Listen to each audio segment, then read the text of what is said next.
de tes bras, rassuré par le son de ta voix.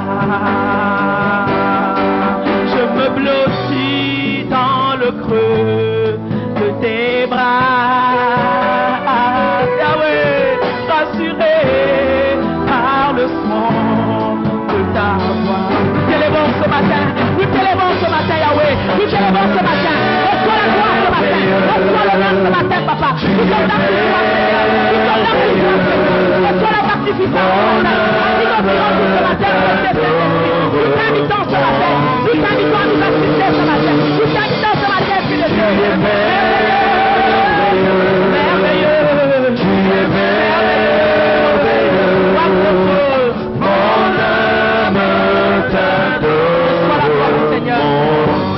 Merci Seigneur, merci Seigneur. Nous t'adorons ce matin, Père. Nous t'élevons parce que tu es Dieu. Merci parce que tu vas nous parler, Seigneur. Merci parce que ta parole va nous libérer ce matin. Merci Seigneur parce que tu vas nous visiter ce matin. Nous sommes venus recevoir de toi.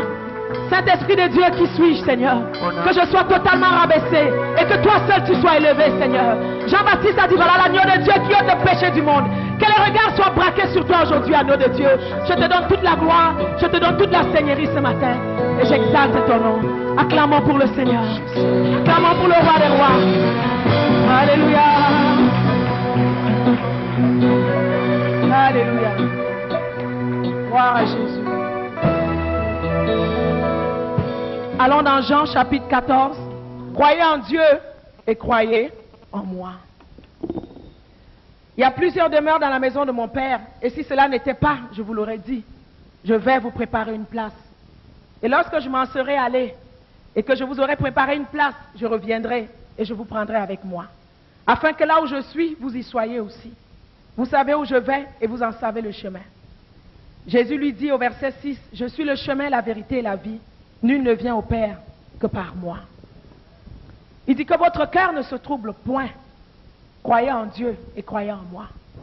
Je vais vous parler ce matin du sujet des inquiétudes dans le cœur. Alléluia.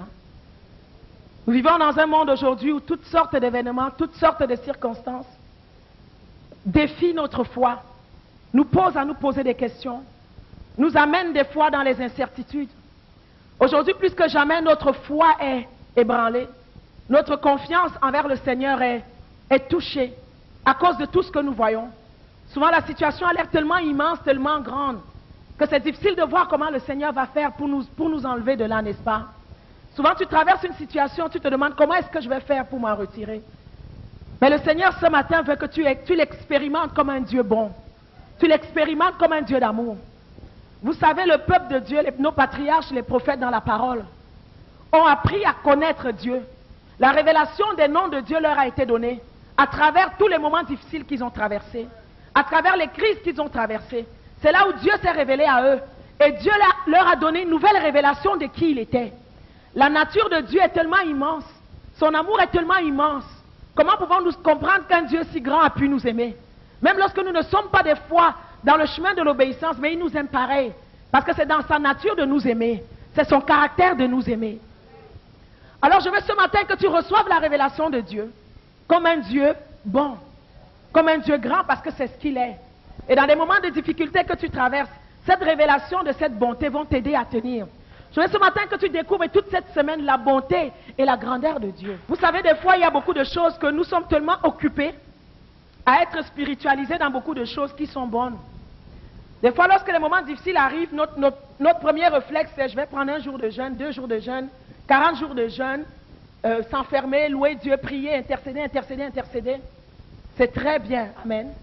Mais à un moment donné, je voudrais juste que tu t'arrêtes et simplement que tu réalises qu'il y a une bonté que Dieu tient en réserve pour toi et qu'il peut simplement la déverser sans que tu n'aies à jeûner, ni à prier, ni à faire tout cela. Sinon, ça se fait qu'on est souvent emporté par de très bonnes œuvres, mais souvent, on oublie de s'arrêter et simplement de contempler la miséricorde et la bonté de Dieu. Alors Dieu veut que tu arrives à ce niveau de révélation-là, où simplement tu apprends à tout lui remettre entre ses mains. Tu apprends à tout lui soumettre, tu apprends à compter sur sa bonté. Sa parole nous dit que par sa bonté, on ne chancelle pas, n'est-ce pas? Psaume 21, verset 8. Psaume 31, verset 20 nous dit sa bonté est grande. Le psaume 52, verset 3 nous dit, sa bonté subsiste toujours. C'est-à-dire qu'elle n'a pas de fin. Le psaume 59, verset 11, la Bible dit, Dieu vient au-devant de nous par sa bonté. Donc Dieu veut te rencontrer dans tes épreuves, dans tes circonstances. Il veut venir devant toi par sa bonté. Et sa bonté nous rassasie chaque matin. Le psaume 96, verset 14 dit, c'est ce que Jérémie a dit dans les Lamentations, ta bonté se renouvelle chaque matin. Ça veut dire que chaque matin, lorsque tu te lèves, tu dois faire alliance avec cette bonté-là pour la journée. Au lieu de courir dans les inquiétudes, au lieu de sortir, chercher tes propres solutions, prends un temps, arrête-toi. Dis, Seigneur, voici le matin. Ce n'est pas à midi, ce n'est pas le soir, mais tu as choisi le matin pour que tes bontés se renouvellent. Alors je fais alliance avec toi pour ces journées. Laisse que tes bontés se renouvellent dans ma vie. Il nous rassasie chaque matin. Il veut te rassasier de sa bonté. Il veut qu'en partant ton âme, ton cœur, tu sois rempli, environné de cette bonté. Et que cette bonté aille se répandre partout où tu iras. Parce que nous sommes une bonne odeur pour Christ, n'est-ce pas? Partout où nous allons, nous transportons une odeur. Et j'aimerais dorénavant que là où tu ailles, tu transportes l'odeur de la bonté de Dieu. Parce qu'il est un Dieu infiniment bon. Le Seigneur nous demande de ne pas nous troubler. Que notre cœur ne se trouble pas. Nous devons croire en lui et nous devons croire en Dieu. Amen. Parce qu'aujourd'hui, nous vivons beaucoup de temps d'incertitude et d'inquiétude. Allons dans Matthieu chapitre 5. À partir du verset 25, ne vous inquiétez pas de votre vie, de ce que vous mangerez, ni pour votre corps, de ce que vous serez vêtu. La vie n'est-elle pas plus que la nourriture et le corps que le vêtement? Verset 27, il dit, qui de ces inquiétudes peut ajouter une coudée à sa vie? Pourquoi vous inquiétez-vous du vêtement? Considérez comment croissent les lits des champs, ils ne travaillent ni ne filent. Et il dit au verset 31, ne vous inquiétez donc point, et ne dites pas que mangerons-nous, que boirons-nous. De quoi serons-nous vêtus? Car toutes ces choses, ce sont les païens qui les recherchent. Votre Père Céleste sait que vous en avez besoin. Cherchez premièrement le royaume de Dieu et sa justice. Et toutes ces choses vous seront données par-dessus.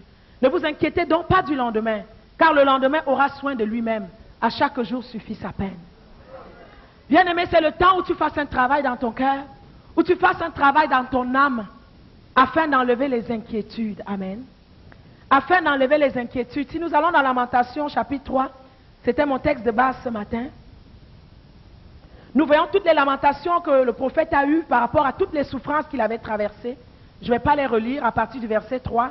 Il parle de sa misère. Il parle du fait qu'il est isolé. Il parle du fait que personne ne se soucie de lui. Les gens se moquent de lui. Il parle du fait qu'il est rempli d'amertume. Il est rempli de fureur. Il n'a pas de paix. Il n'a plus de bonheur. Et au verset 20, il dit, « Quand mon âme s'en souvient, elle est abattue au-dedans de moi. Mais voici ce que je veux repasser à mon cœur. C'est que les bontés de l'Éternel ne sont pas épuisées. Ses compassions ne sont pas arrivées à leur terme, mais elles se renouvellent chaque matin. » Amen. Alors il parle de deux choses ici. Il parle de son âme. L'âme, c'est toi, c'est ta personnalité, c'est ton individualité. C'est dans l'âme qu'il y a ton intelligence, tes émotions, tes pensées. C'est dans l'âme qu'il y a toutes sortes de sensibilités. C'est dans l'âme où il y a ta volonté. Donc ton âme, c'est toi. Tu peux décider avec ton âme de servir ou pas le Seigneur, de faire ce que tu veux. Il nous a laissés libres dans notre volonté et ça se passe au niveau de l'âme. Et ensuite, ici, il parle du cœur. Donc l'âme, ici, est en train de se souvenir de tout ce qui lui a été fait de mauvais. L'âme est en train de repasser le film de tout ce qu'il a vécu. Mais le cœur, ici, est en train de donner un autre message à l'âme. Amen. Et je dis ce matin, c'est que oui, nous traversons des moments difficiles, nous avons des fois des déceptions. Mais nous devons être très vigilants de la façon que nous faisons des difficultés que nous traversons. Tu ne dois pas laisser les difficultés t'envahir, t'englober, t'engloutir totalement. Lorsque nous sommes venus à Jésus, Jésus ne nous a pas menti. Hein? Il ne nous a pas dit que ça allait être de l'eau de rose à tous les jours. Hein? Jésus nous a dit que vous aurez les tribulations, vous aurez des persécutions. Ce qu'ils m'ont fait, ils vous feront la même chose. Mais il a dit, prenez courage parce que j'ai vaincu le monde. Ce qui est extraordinaire dans notre marche avec le Seigneur, c'est que nous combattons des batailles, mais dont nous avons déjà la victoire. L'issue de la bataille est déjà déterminée. Tu es gagnant. Alors pourquoi vivre comme si Jésus n'avait rien fait? Pourquoi passer les jours de sa vie dans la tristesse, dans l'amertume, dans la désolation? Et tu perds les meilleures journées de ta vie, tu perds les meilleures années de ta vie parce que tu es en train de pleurer. Tu ne peux rien changer avec tes inquiétudes. Mais si tu lèves les yeux vers les montagnes et que tu cherches la bonté de Dieu, quelque chose pourra changer dans ta vie. Alors durant cette semaine, nous allons travailler les maladies de l'âme. Parce que les maladies de l'âme sont des blocages qui nous empêchent d'hériter la bénédiction. Sont des blocages qui nous empêchent d'avancer dans le Seigneur. Sont des blocages qui empêchent la parole de rentrer dans nos cœurs. Et Jésus avait parlé à travers la parabole du semeur. Il avait donné, chaque terre représentait l'état de notre cœur. Il y avait la parole qui était volée le long du chemin par les oiseaux du ciel. Les oiseaux du ciel ici représentent le diable, le malin, représentent les faux prophètes qui viennent te tromper, représentent les mauvais amis, la mauvaise compagnie qui viennent t'influencer, qui viennent, lorsque tu entends la parole, tu es tellement rempli de foi envers cette parole, mais ils viennent te la renverser d'un moment à l'autre. Ensuite, il parle de l'état de cœur qui est rempli de pierre. L'état de cœur rempli de pierre, c'est l'état de cœur qui est rempli des amertumes, des jalousies, des envies, de la haine, des calomnies, des médisances, des critiques. Amen. De toutes ces choses qui sont des blocages.